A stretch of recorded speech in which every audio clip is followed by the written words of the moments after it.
வணக்கம் நண்பர்களே, முக்கியமான டாப்பிக்கை இந்த பதிவில் பார்க்க போகிறோம். இப்போ ஊரெல்லாம் பேசுகிறது அஜித்குமாருடைய லாக்அப் டெத்தை பற்றி தான் நம்ம பேசிக்கிட்டு இருக்கோம். தமிழக முதலமைச்சர் ஸ்டாலின் அவர்கள் அந்த இறந்து போன அஜித்குமாருடைய தாயார் மற்றும் அஜித்குமாருடைய சகோதரன்ட்ட ஃபோன் பண்ணி தன்னுடைய ஆறுதலை தெரிவிச்சிருக்காரு. அதில் அந்த அம்மாட்ட பேசும்போது என்ன சொல்லியிருக்காரு அப்படின்னா, சாரிமா அப்படிங்கிற வார்த்தையை பயன்படுத்தியிருக்காரு.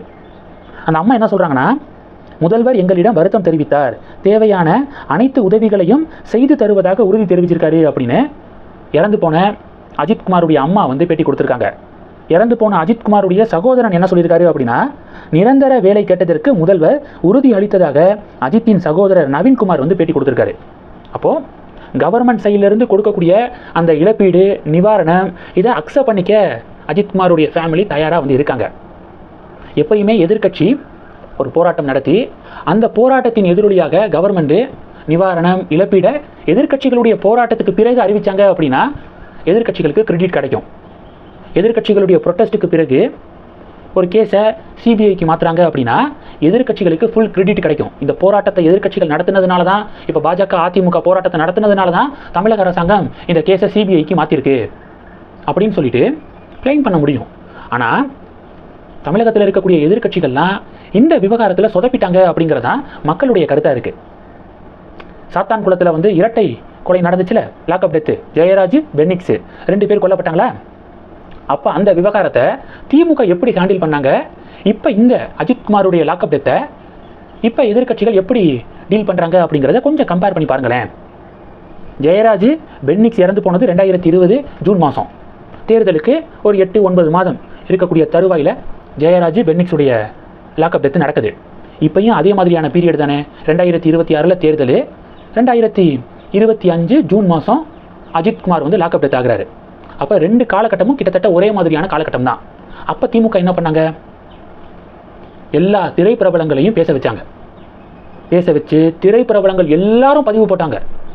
எல்லாரும் ஒருத்தர் விடாத ஹை லெவலில் இருக்கக்கூடிய நடிகர்லேருந்து ஆரம்பித்து கீழ் லெவலில் இருக்கக்கூடிய நடிகர் வரைக்கும் எல்லாருமே பதிவு போட்டாங்க ஜெயராஜ் பென்னிக்ஸ் தொடர்பாக.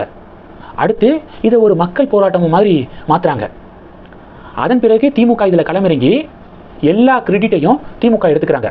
திமுக இப்படி ஒரு போராட்டம் நடத்துனதுனால தான் இவ்வளோ பெரிய இந்த விவகாரம் பேசு பொருளாக மாறி இருக்கு அப்படின்னு சொல்லிட்டு இதை பொதுமக்கள்கிட்ட கொண்டு போய் சேர்த்தாங்க. ஆனால் இப்போ அது மாதிரியா நடந்திருக்கு. 28ஆம் தேதி அஜித்குமார் இறந்து போகிறாரு. 29, 30, அடுத்து 1, 3 நாள் 4 நாள் முடிஞ்சதுக்கப்புறம் இன்றைக்கி 2ஆம் தேதி அதிமுக பாஜக கூட்டாக போராட்டம் நடத்தியிருக்காங்க.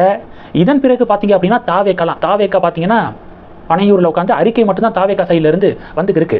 இது மாதிரியான சீரியஸ் இஷ்யூ அப்படின்னா நேரடியாக போகணும். பாதிக்கப்பட்டவங்களுடைய உறவினர்களை சந்தித்து ஃபேமிலியை சந்தித்து எதிர்கட்சிகள் ஆறுதல் சொல்ல கிளம்பியிருக்கணும். இந்நேரம் அதிமுகவுடைய பொதுச் செயலாளர் எடப்பாடி பழனிசாமி அவர்கள் அங்கே போயிருந்தாரு அப்படின்னா ஸோ இந்த விவகாரத்துக்கு எதிர்கட்சிகளுக்கு கிடைத்த அந்த கிரெடிட் வேறு மாதிரி போயிருக்கும்.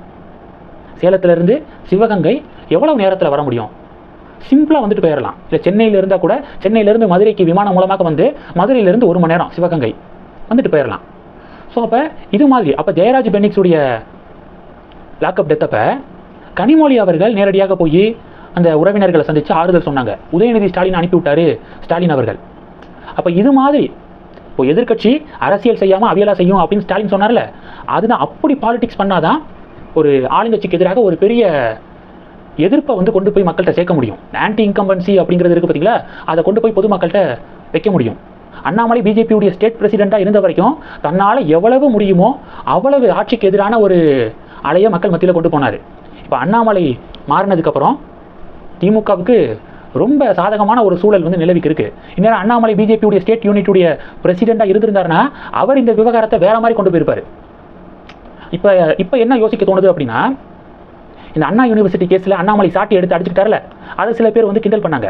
அண்ணாமலை அப்படி பண்ணாமல் இருந்திருந்தாருன்னா அண்ணா யூனிவர்சிட்டி கேஸே ரொம்ப சாதாரணமாக போயிருக்கும்.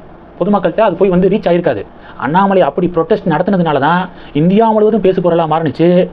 கவர்மெண்ட் தரப்புக்கு இந்த கேஸை டக்குன்னு முடிக்கணும் அப்படின்னு சொல்லிட்டு டக்குன்னு விசாரணைகள்லாம் நடந்து உடனே தீர்ப்பு கிடைச்சி இப்போ குற்றவாளி ஞானசேகரன் பார்த்தீங்க அப்படின்னா சிறையில் இருக்கான்.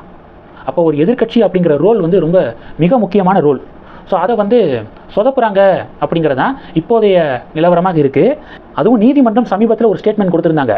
லாஸ்ட் 4-5 இயர்ஸில் இது 24வது லாக்அப் மரணம், காவல் நிலைய மரணம் அப்படின்னு சொல்லிட்டு நீதிமன்றம் தெரிவிச்சிருக்காங்க. அப்போ இதுக்கு முன்னாடி 23 காவல் நிலைய மரணங்கள் நடந்திருக்கா? நீதிமன்றம் சொன்னதுக்கு அப்புறம் தான் தெரியுது. அப்போ அந்த 23 காவல் நிலைய மரணம் நடந்தப்ப எதிர்க்கட்சிகள் எங்கே போனாங்க? எதிர்க்கட்சிகள் ஏன் ப்ரொட்டஸ்ட் அவ்வளவா நடத்தலை, கொண்டு போய் மக்கள்கிட்ட சேர்க்கலை? இப்போ எலெக்ஷனுக்கு இன்னும் ஒரு 7-8 மாதம் தான் இருக்குது.